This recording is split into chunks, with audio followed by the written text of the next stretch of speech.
what I began to realize once I understood the difference between zone of excellence and zone of genius is that I was often just keeping myself stuck in my zone of excellence because that's what felt safe and comfortable. And I knew people appreciated me for, and I knew I could get paid for. And I wasn't risking failure. And perhaps I didn't feel worthy of doing something outside of that zone of excellence.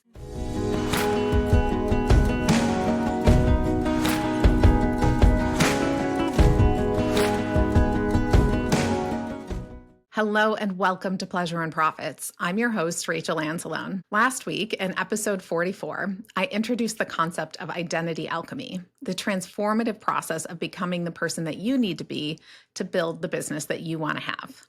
In the episode, I shared some personal stories, including a pivotal insight that I had at a labyrinth in 2015, where I realized that joy must come before expansion, before opportunity, before abundance, and not afterwards, which is the complete opposite of the hustle first, enjoy later approach that so many of us have lived for most of our lives. This insight was and is foundational to the satisfaction strategy framework, to understanding that impact, profit, and pleasure work together synergistically, that we can't focus on one and neglect the others, that they all have to be nurtured and fostered together in a cohesive way in order for us to build a soul-aligned and sustainable business. I also shared some identity gaps that I believe limit business growth and a 5-step process for identity transformation, as well as the oh-so-important message that this work is not about becoming someone that you're not, but rather about becoming more fully who you truly are. In today's episode, we're going to talk about some specific philosophies and methodologies from teachers who have profoundly influenced my own identity evolution and my own work in the world. We'll get into how these approaches complement each other and how they can be integrated into the satisfaction strategy framework. Before we dive into the specific methodologies that have shaped my own approach to identity transformation, I want to acknowledge the groundbreaking work of Dr. Carol Dweck. Her research on fixed versus growth mindset has fundamentally changed how we understand identity and potential. While I haven't studied her work directly, her concepts have influenced many of the teachers we'll discuss today, creating a foundation for understanding how our beliefs about ourselves shape our capacity for change. To kick us off, I'm going to start with a teacher and specifically her process and her book that was pivotal in throttling me out of a version of myself and my life that was out of alignment, that was out of integrity, and frankly just had to go. That person is Danielle Laporte, and her book is called The Desire Map. So let me tell you about my introduction to and my experience with The Desire Map. I was first introduced to Danielle Laporte at an event I attended in, I believe, 2009, possibly 2010. It was a women's entrepreneurship event. I think there were about 150 people in the room, and Danielle spoke from the stage that day and shared her story. And she is a beautiful, eloquent speaker. She's a poet and so gifted on the stage. In her presentation to us, she talked about this concept of the desire map and how transformative it was to her own life, and that this was now the work that she was doing in the world. And first of all, I was in complete awe and admiration of her and her skills from the stage. What she shared was so beautiful and so insightful, and it resonated so deeply with me. And at that particular moment in time, I was processing it all through my head. I was thinking about it. What did it mean? What did I know about it already? How did I understand it? Did I believe it? Did I not believe it? Did it seem like it was valuable or important to me? And I remember listening to her and thinking, yeah, I love this. I love this idea. The foundational idea behind the desire map is that so often we go about trying to accomplish things in life based on what we think we should be doing or what's expected of us, or sort of these external goals that we set for ourselves, these objective outside things that we think are going to bring us a sense of happiness, of satisfaction, of fulfillment. This is something I talk about all the time. I'm sure you know. So Danielle's presentation was my first introduction to this idea of identifying how you want to feel first, and then constructing your goals and your objectives and how you live your life around those feelings. And so it was a brand new concept to me. And it absolutely resonated. And every fiber of my being was like, yes, yes, yes, yes. So fast forward a few years, this work had come back on my radar again and again in little snippets. And I had a story in my head like, oh, yeah, I know that. I heard her talk about that. I learned that thing. And so whenever it would come up, I distinctly remember multiple times going, yeah, I know that. I know that. Right. But what I hadn't ever done was to actually go through her process. And so it was a few years later when I found myself working with a business coach who, I hired with the expectation that we were going to take this business that I had already built and grow it and grow it quickly. Like I had a vision and I had a plan for how we were going to take it from what it was to sort of the next level, the next evolution of it. And I was sort of filled with this like charging desire, this burning desire to just go and to get there fast, right? And so I hired this business coach thinking she was going to help me get there. And in one of our first sessions together, she said, I recommend that you read the Desire Map.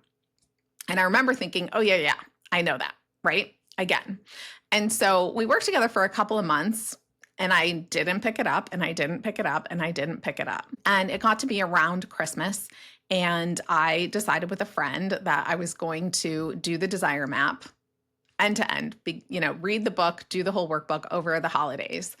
And when I started going through the process of the workbook itself, of identifying what the experiences were that I wanted to be having and how I wanted to be feeling in the process of it, I realized very quickly that I had a whole story about who I was and what was important to me that I wasn't living, that wasn't reflected in my day-to-day life and my existence.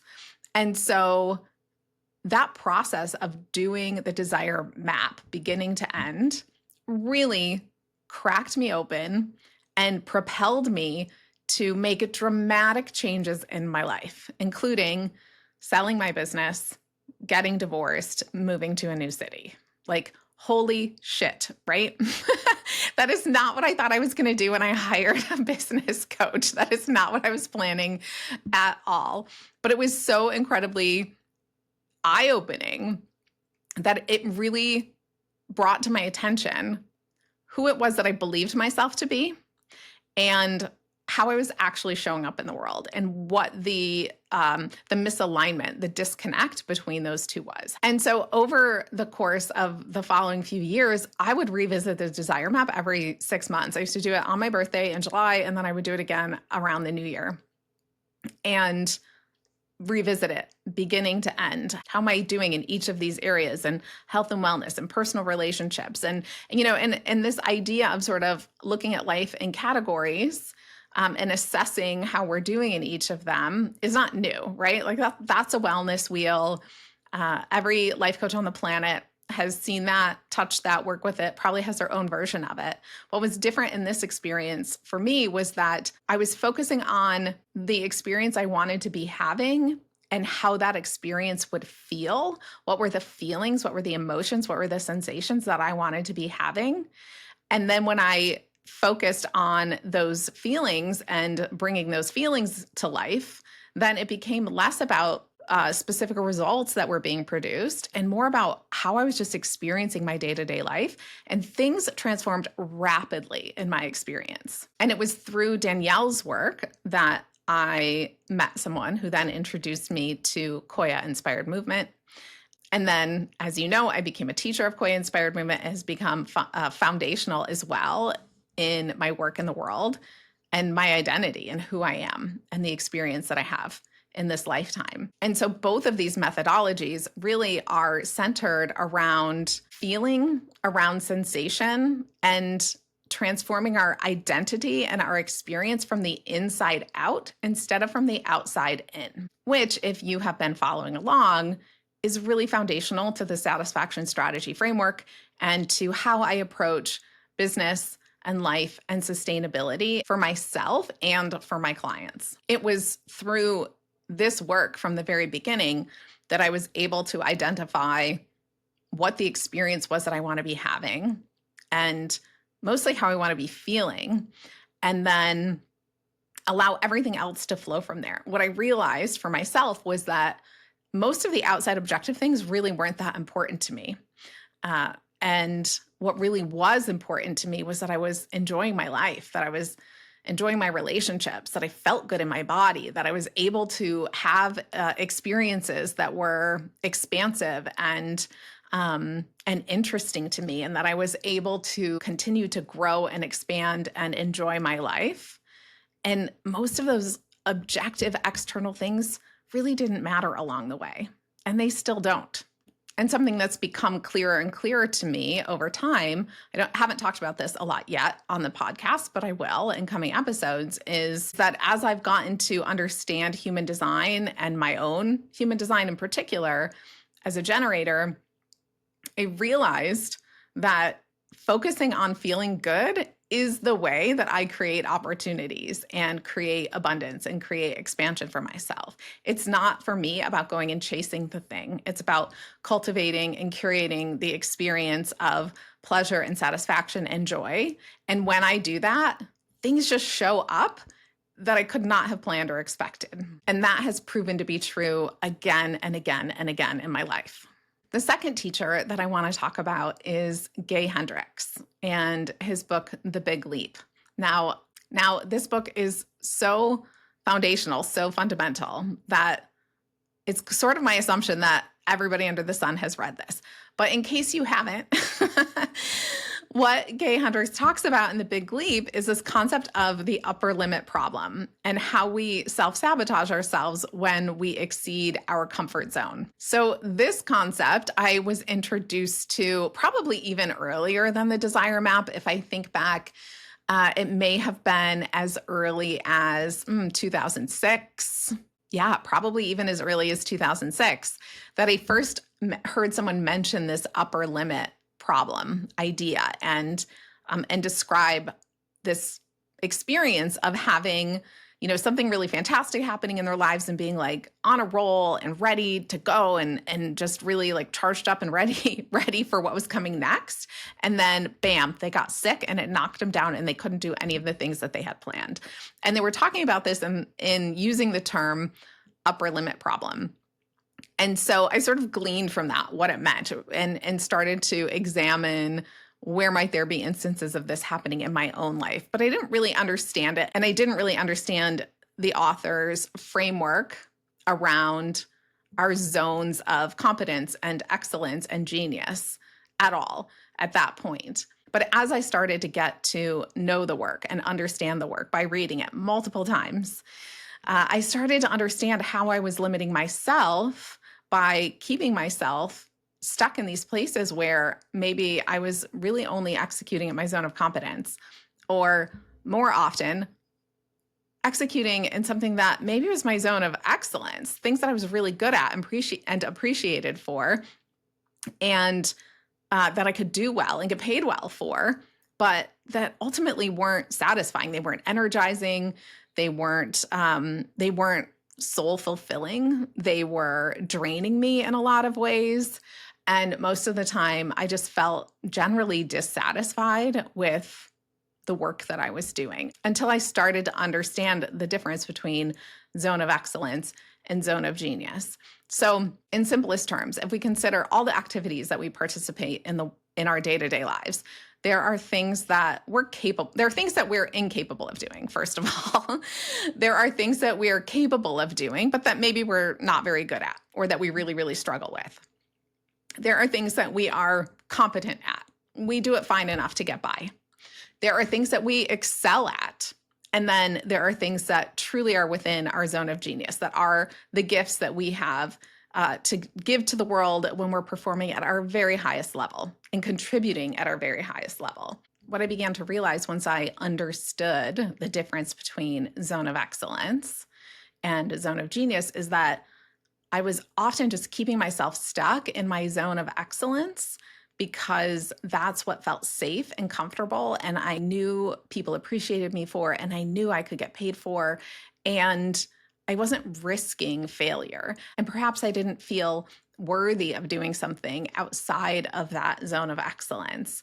And so Gay shares what he describes as the 4 hidden barriers that create upper limits. I'm going to go through them here with you and share some of my own experiences with the ones that I've had, the most intense experiences with. So the first one is feeling fundamentally flawed. And Gay says that this barrier often stems from a deep-seated belief that something is inherently wrong with us, and that it often derives from childhood experiences where we internalize criticism or experiences that maybe made us feel defective. And that it manifests as the thought, I don't deserve success because I'm not good enough. I feel like this is a tricky one. For myself, it feels like, would I consciously describe myself as feeling fundamentally flawed? No, certainly not.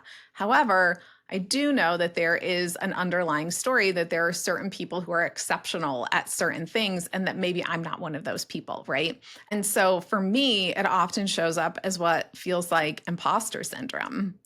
This idea that I'm faking it all the time and that somebody's going to find out that I have no idea what I'm doing. And one of the things that I love, I often listen to podcasts. I love to listen to interviews with really successful people and often very famous people, that every single one of them has imposter syndrome almost without fail. The most successful people in the world have the same story in their head, that they're an imposter and that everybody's going to figure out that they have no idea what they're doing and they're going to get kicked out of the club, right? And so this is a very human response.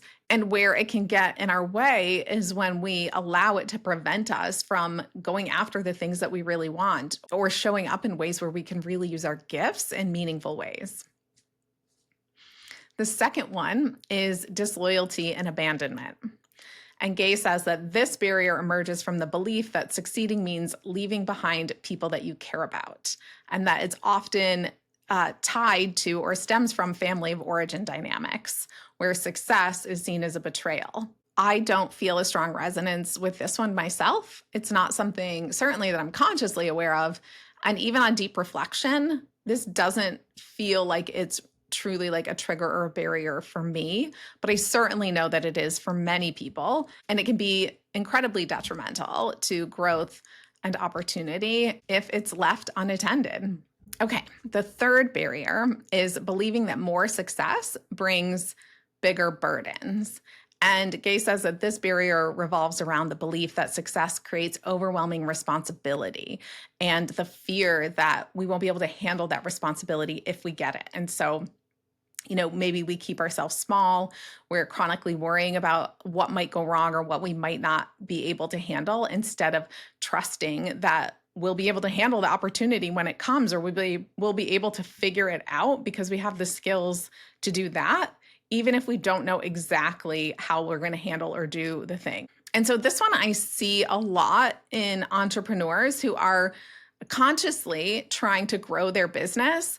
And then I'll find myself in conversations with them where they're sort of fixated on fears or challenges that they perceive as coming down the road, like getting too many clients and what will they do and how will they handle it, or a fear of overcommitting. And some of that's healthy, right, to a certain extent.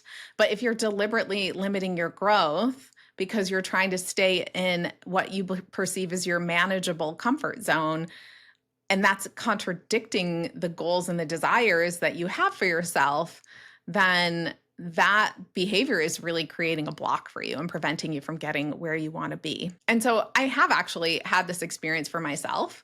And I'll say it's even something I'm working on currently, which is that there have been times in the past where maybe I just didn't have, not maybe, well, I'll own this. There have been times in the past where I didn't have great boundaries. And so I committed to things that should have been reasonable and manageable. And because I didn't have clear boundaries or didn't clearly communicate what I needed from those circumstances, I ended up feeling overwhelmed and burdened and sometimes burning out. And so on the flip side of that, after the recovery period, I definitely have felt at times sort of sort of gun shy about taking on too much and needing to be really, really extra mindful about not overcommitting to things. Sometimes to the extent of not committing enough or not being available enough. And then, like all things, the pendulum swings and we have to find the balance, the place in the middle. So that is one that I continue to work on to this day. And the fourth barrier that Gay identifies is the crime of outshining. So this is a big one for me, and I've talked about it on the podcast before. I have some very, very clear and distinct memories of, being told to be quieter, being criticized for getting too many awards, for example, at my high school graduation, being told either directly or indirectly that I was taking up too much space or taking up attention that somebody else deserved or needed, and that was not acceptable, and that was not likable, and that was not an okay way to be in the world. And so, it's wild to go from having that experience frequently growing up to finding myself working in a world where everyone is a personality. Everyone is a personal brand, and sort of the loudest and brightest and shiniest often gets the most attention. And helping people to do that and accomplish and succeed through that while feeling like that was not acceptable for myself at all. Of these four barriers, I would say this is the biggest challenge for me, and it continues to be, but I'm definitely making progress. And so, as I've shared over these last few minutes, this is an ongoing process that I'm working on, and I think it is for most of us. One of the realizations that I've had over the years is that often what I perceived as my zone of excellence and what I thought was my zone of genius, within a few years, I identified that in fact wasn't my zone of genius. It was another zone of excellence that maybe was a little easier, maybe was a little more enjoyable, but wasn't my true zone of genius. And so that continues to evolve.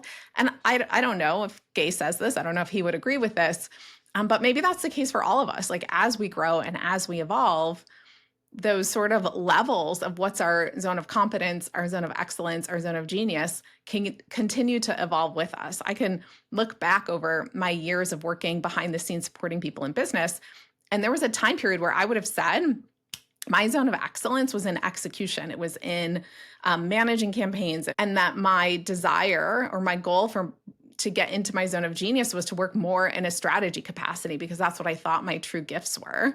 And now from where I'm sitting, I realize that all of that hands-on work, that is all zone of competence. Like I'm okay at that stuff. I'm good at that stuff, but it's certainly not something that I would describe myself as excellent in.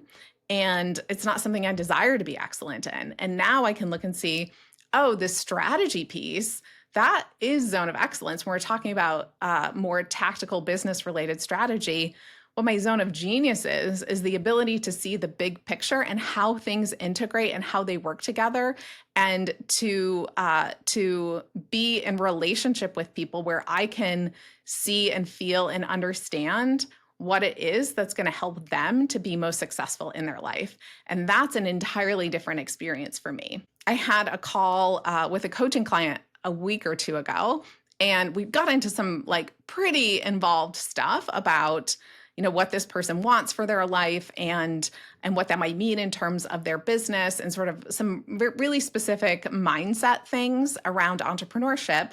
And afterwards, they said to me, "Oh my gosh, thank you so much for that. I know that must have been a lot. That must be exhausting. Like, I don't know how you do this all day." And I shared with them that actually is not exhausting to me. That's energizing. And I could have those conversations all day. What's draining that I would put in sort of those other categories that are not my zone of genius are some of the very tactical, how do I do this? Tell me what to do. How do I fix that? How do I make this thing work? There's very tactical business things that I'm capable of and maybe even better than average at. However, they don't give me energy. They don't light me up. And so learning to identify what that zone of genius is and what the barriers are that might be keeping you stuck in your zone of excellence or in your zone of competence is such a powerful process in evolving your identity into your truest most aligned, most expansive version of yourself. And doing so allows for expansion in all of the areas of the satisfaction strategy, in impact, in profit, and in pleasure simultaneously. Okay, the third teacher I want to share with you is Dr. Joe Dispenza. I was introduced to Joe Dispenza's work, probably in 2020, somewhere thereabouts. And it was first through somebody just sharing with me a couple of meditations. And I didn't know what was going on. I didn't know the philosophy behind it. I didn't know his teachings. I just know that there were a couple of meditations of his that I would turn them on and I would just be on another planet. It was an otherworldly experience and it was magical and I loved it.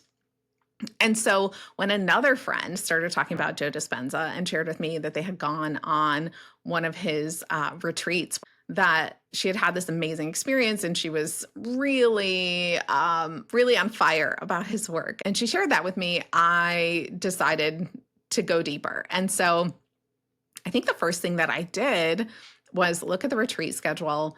I decided to sign up for a retreat. Gosh, as I'm saying that, it sounds completely insane that I just decided to go do a retreat without diving deeper into his work before then. But I think that's what happened. That's not normal behavior for me. I feel like it would be more typical for me to like read books and study other things first. But I think I just went. I think maybe it was the season I was in that I was like, yes, sign me up. I'm going. He was coming to Texas. I bought a ticket and I drove to Dallas, 5 hours away. And I went to this retreat and it was mind-blowing. It is an experience that's hard to explain. In fact, as I was working on this episode and what I wanted to share with you, one of the challenges that I had coming to talk about Dr. Joe is that I really can't explain his work. And the reason that I find it so challenging to explain is that it's very science-based and the science is complex and can't be explained, in 5 minutes on a podcast. And so trying to explain it without the detail, it ends up sounding vague and fluffy and superfluous. And it's not that at all. However, I do recall hearing Esther Hicks, of Abraham Hicks, talk about having had the experience of sitting on an airplane next to somebody who was a scientist, I believe. There's a part of me that's like, was she sitting next to Dr. Joe? Because I don't know. She's sitting next to somebody. I remember her telling the story that they were having a conversation and that this person was sort of explaining all of the things in science. And she was sort of explaining all of the same things in the like intuitive Abraham way of describing things. And that they agreed that they were teaching the same stuff.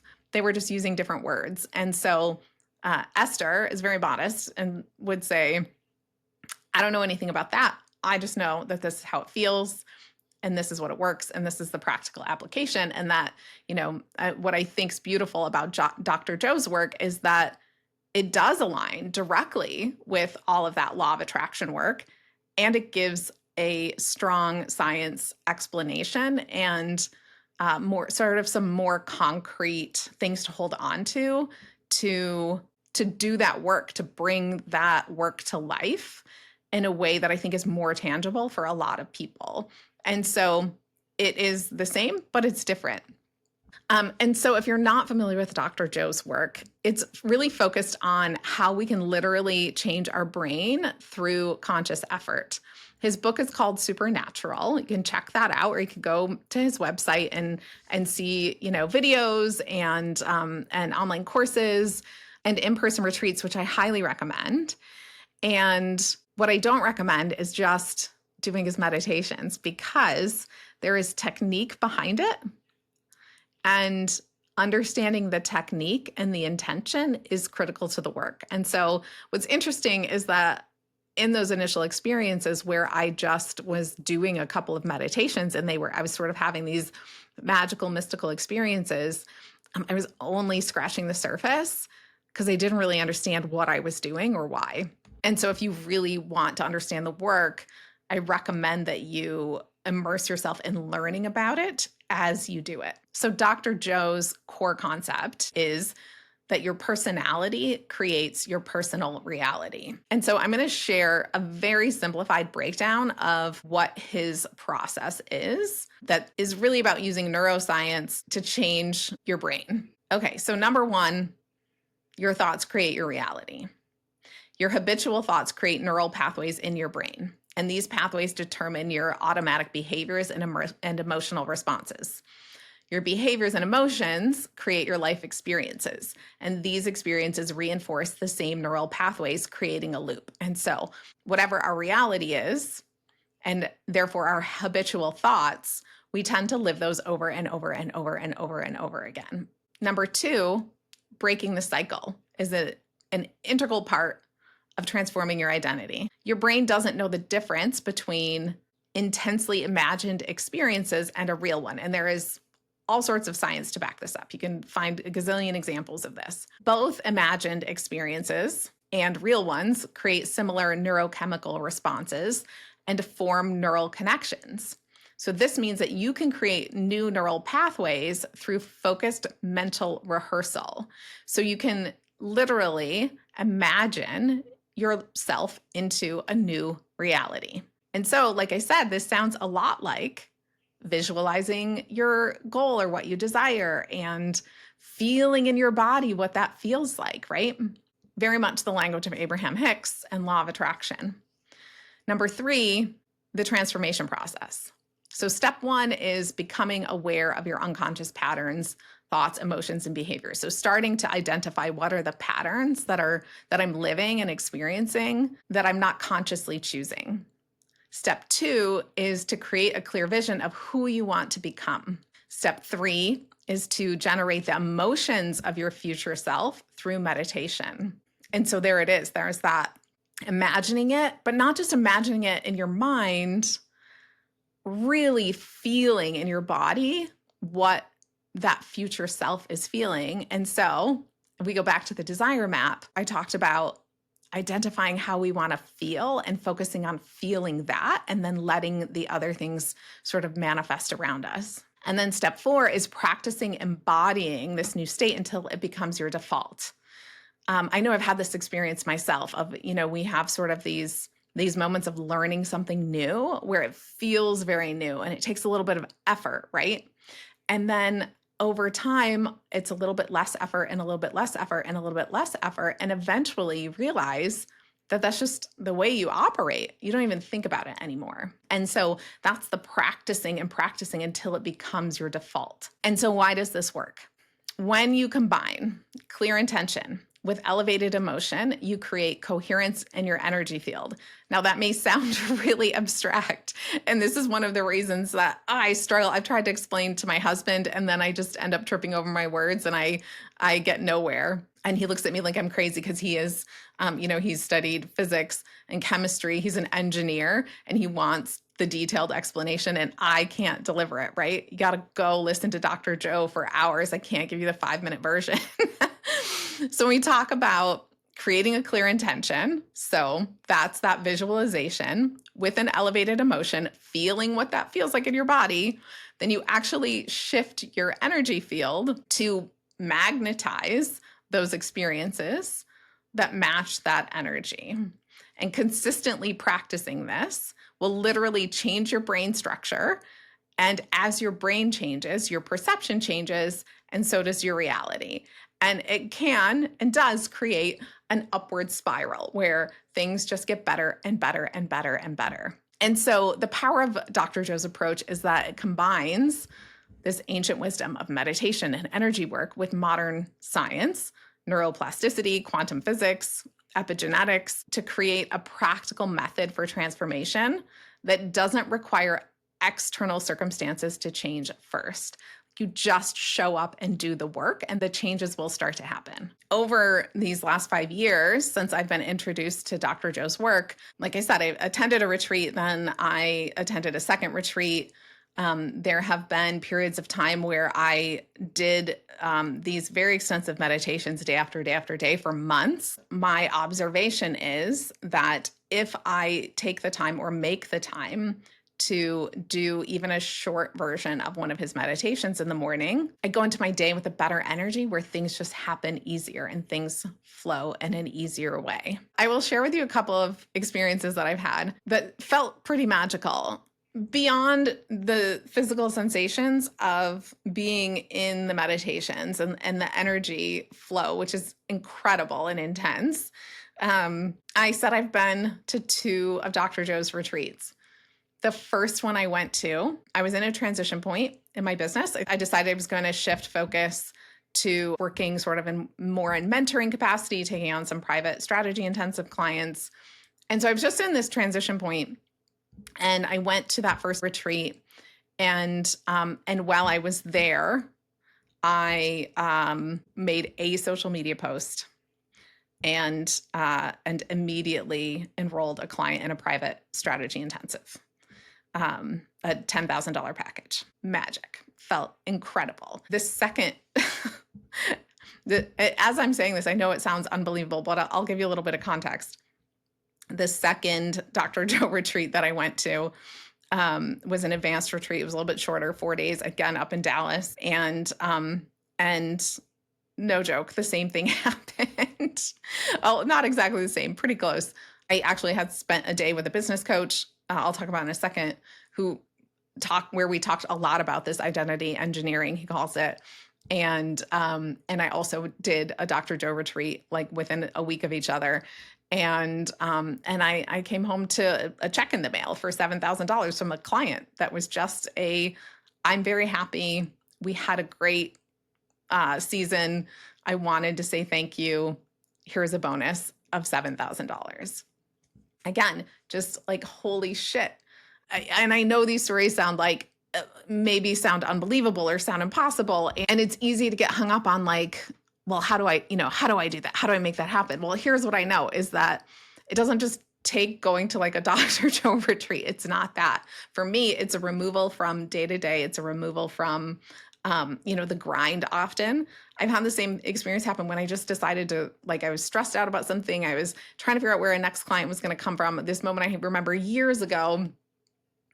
And I just was like at my wit's end and decided I just had to walk away. And I went to the botanical gardens here in San Antonio and just was walking around, like looking at the flowers, appreciating everything and how beautiful it was. And in doing so, shifting my energy. And by the time I came home from that walk in the park, I had an email from somebody who had been referred to me, and he was like ready to buy and wanted to know where to mail the check for a 3-month contract with me. And so that has been my experience, is that when I shift my energy, my reality changes around me. And so we can use these principles to rewire our brains to create sustainable change, to create sustainable businesses that feel natural and nurturing rather than forced and effortful. I want to share also a couple of recent influences that have been really powerful for me and just in the last 6 months. So first is James Clear in his book, Atomic Habits. The key concept in Atomic Habits is every action you take is a vote for the type of person that you wish to become. There's some really brilliant insights from this book that I want to share with you. First, he says, you do not rise to the level of your goals, you fall to the level of your systems. He says, fall in love with the system, with the process, not the goal. So are you hearing how that reflects back to the desire map of like falling in love with the day-to-day, the experience, how it feels, how you're going about it, and not being attached to the outcome? The outcome will come if the system is in place and you show up and you do the actions every day. He says that behind every system of actions is a system of beliefs, that beliefs inform our behavior, and that behavior that's incongruent with the self, with the set of beliefs, won't last under any circumstances. And so one of the things I think is really cool about this book is first that it's super, super, super tactical. It is very much a how-to manual with very specific steps. It's probably the reason that I resisted reading it. It was on my radar for a long time. And I just had this sense that it was going to be very linear, very masculine. And I was like, I don't want to be forcing myself to do things. Like that was my assumption about it. But in reality, it shifted the way that I think about it and gave some very practical ways of changing my day-to-day habits in a number of areas. So one of the examples that he gives in the book that I really love, and I'm going to paraphrase and elaborate on it myself from my own perspective, it's around smoking and identifying as a smoker or not identifying as a smoker. And so he shares, if you identify as a smoker and you're trying to quit smoking, then when somebody offers you a cigarette and your response is, I'm trying to quit, or no, thank you, versus I'm not a smoker, right? So I am not a smoker.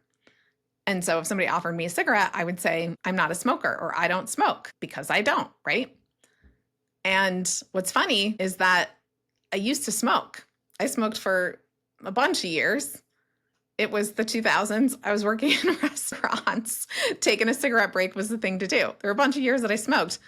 I never identified as a smoker. It was just like a thing I was doing. Like I'm having a cigarette now, or I could have one later, or, I smoke at the bar, or I smoke while I'm doing this, or I smoke while I'm doing that. But I would never, ever, ever have identified myself as a smoker. And when I decided I was done, I was just done. I just stopped because I'm not a smoker. It was just a thing I did, but it's not who I am. I don't identify that way, right? And so this example that he gives of someone who is a smoker, who identifies as a smoker and identifies as a smoker who's trying to quit smoking, there is, in that question, do you want a cigarette? There is a battle. There is a decision to be made, because if I am a smoker, then I'm either choosing to or not choosing to. And that is a difficult choice to make, right? But if I am not a smoker and I don't identify as a smoker, then the answer becomes easy. The answer is no, I'm not a smoker. And that might be hard to say the first time or even the 10th time. But if you keep saying it again and again, no, I'm not a smoker, you're going to rewire your brain to believe that. And that becomes your new identity, instead of the belief that I am a smoker and I'm trying to do something, but the thing I'm trying to do is really hard. I just think it's a brilliant example that could be applied in so many different scenarios. If we think about it in terms of business, I'm an entrepreneur versus I'm trying to be an entrepreneur, right? I am a six-figure business owner versus I'm trying to make six figures. I am a thought leader, a teacher, a speaker versus I'm trying to do something, right? These are all stories that we have in our head. They're beliefs, they're identities that we hold, and we can choose a different identity and then adapt our behaviors to meet that. And so the way that I feel like this work has really affected me and these many months since I read it is that I find myself asking myself this question: am I a person who? Am I a person who gets up on time, or am I a person who sleeps in? Am I a person who overeats, or am I a person who says no to dessert because they're full? Am I a person who calls people back, or am I a person who's hard to get a hold of? Am I a person who makes sure that my obligations are met, or am I a person who avoids commitments, right? Am I a person who puts my health, my happiness, my well-being first, or am I a person who self-sacrifices, makes everybody else's stuff a priority, and leaves myself to be neglected and taken care of last? These are all choices that we make every single day, and how we identify determines how we show up in each of those scenarios. The second book that I read recently, I did an episode on, episode 40, Beyond 10X, and it is the book 10X is Easier Than 2X, which was written by Dan Sullivan and Benjamin Hardy. I want to read this little snippet for you. Your identity is fundamentally two things. It's number one, the story or narrative that you have for yourself. And it's number two, the standards or commitments you hold yourself to. Put simply, your identity as a person is what you're most committed to. It's the story about yourself that you're committed to, and it's the personal standards that you're most committed to. Elevating and committing to specific standards is how you evolve your identity. Nothing happens until you commit. And so the question I would ask for you to reflect on is, what are your standards? And Do they align with the person that you want to be, with the identity that you want to have? And if not, then maybe it's time to change them. In the book, Benjamin Hardy and Dan Sullivan talk about a shift in perspective from 2x thinking to 10x thinking. I believe that aligns beautifully with this idea of an identity shift, because the neural pathways and the habits of a person who's trying to work really hard to increase their business incrementally or to 2x it is fundamentally different from those of a person who is looking to expand by 10x and has to look outside of the normal behaviors, outside of the normal expectations to find a way to do that. Again, this is reminding me of a conversation I had earlier today for an upcoming episode where we talked about just asking the questions, just asking different questions and considering different possibilities is the doorway through which we create change for ourselves and for others. All of these teachers, authors, thought leaders that I've shared with you today are people whose work I've read, whose work I have implemented, who have been incredibly influential in my own personal growth, in my business growth, and how I do my work in the world and how I support my clients. They're fundamental to my philosophies of being and to creating the life that you want to create, and in particular to creating a soul-aligned and sustainable business. And I don't know any of them personally, but there are two teachers who I have shared with you in previous podcast episodes, who I have learned from personally in this realm, that I just want to mention here. So one of those individuals is Lisa Nichols. And Lisa was a guest on episode 15 of Pleasure and Profits. And I worked with Lisa for many years. And in our conversation in episode 15, she said something I want to share with you here. She said, your business will never outgrow your personal development. As a matter of fact, it'll get to the point and it'll sit there and it'll wait for you. You'll feel like you're hitting a ceiling, but you didn't hit a business ceiling. You hit a personal development ceiling. And so Lisa says all the time, don't get ready, stay ready. She says that again and again and again. Don't get ready, stay ready. Don't get ready, be ready. And so what she means by that is don't wait until the opportunity comes before you prepare to be ready for that opportunity, or to become the person who can handle that opportunity, or to become the person for whom that opportunity shows up for at all. Don't wait. You need to become the person. You need to do the work. You need to get yourself ready, and then the opportunity will come. And the opportunity will only show up when you're ready, when you're capable, when you've done the work to prepare, and when you're energetically aligned with it.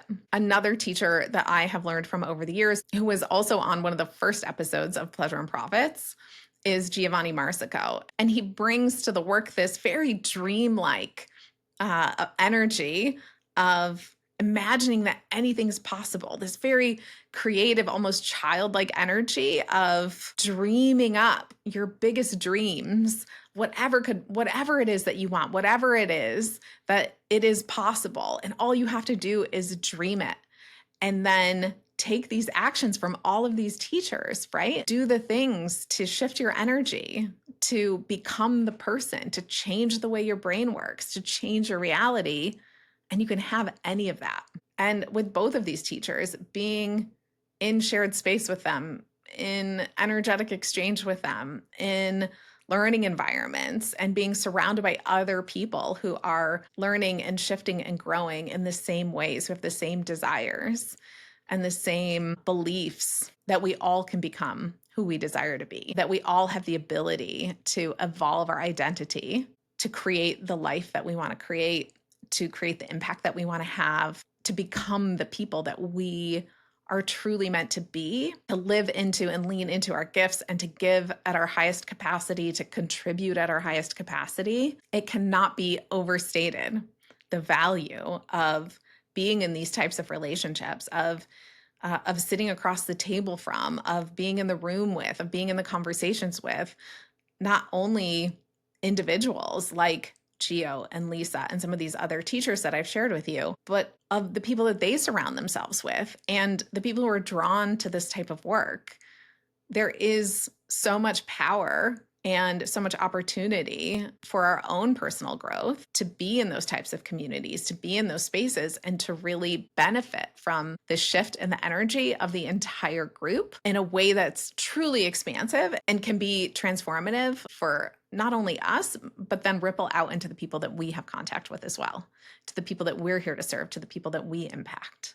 And so I invite you to consider, who are the relationships, the teachers, who are you learning from that are bringing a different perspective to you, that are helping you to develop different dimensions of yourself, different levels of expansion for yourself, to help you to see what's possible for you and to help you go about bringing those possibilities to life.